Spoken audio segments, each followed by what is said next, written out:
আলোচনার আশ্বাসে কারওয়ান বাজার সড়ক থেকে সরে গেছেন মালয়েশিয়া গমনিচ্ছু আন্দোলনকারীরা। এর আগে সকাল 10টার দিকে 5 দফা দাবিতে কারওয়ান বাজারের সড়ক অবরোধ করে বিক্ষোভ করেন আন্দোলনকারীরা।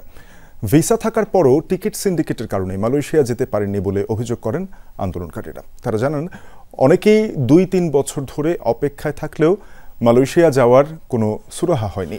সর্বশেষ অন্তর্বর্তী সরকারের আশ্বাসের পরও তাদের সমস্যার সমাধান হয়নি। এক একজন 5 থেকে 8 লাখ টাকা খরচ করার পরও নতুন করে টাকা দাবি করা হচ্ছে।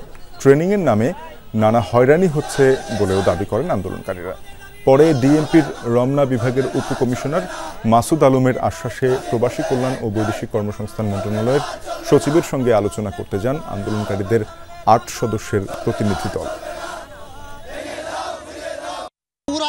সময় আর নাই, বহুত দাইছে, 1 বছর ধরে আজকে আমাদেরকে এভাবে ঘুরাইতেছে। 4 লাখ 5 লাখ 6 লাখ টাকা ধার দেনা করে আমরা 18,000 বাই দিয়েছি। তো এখানে কেউ 1 বছর 2 বছর 5 বছর আগেও টাকাটা আমরা এজেন্সির কাছে দিয়েছি আমাদের প্রসেসিং গুলা করার জন্য। 31 ডিসেম্বরের ভিতরে আমাদের সবাইকে নিয়ে যাওয়া হবে, কিন্তু এখন অব্দি একটা লোক পাঠাইতে পারেনি। এভাবে ঘুরাতে থাকলে আরো 5-6 বছর আমরা ঘুরবো। ভয়েসেল আমাদেরকে এভাবে ঘুরাচ্ছে, আর আমরা চাই যত আমাদেরকে নেক, আমরা দেশের জন্য কিছু করতে পারি।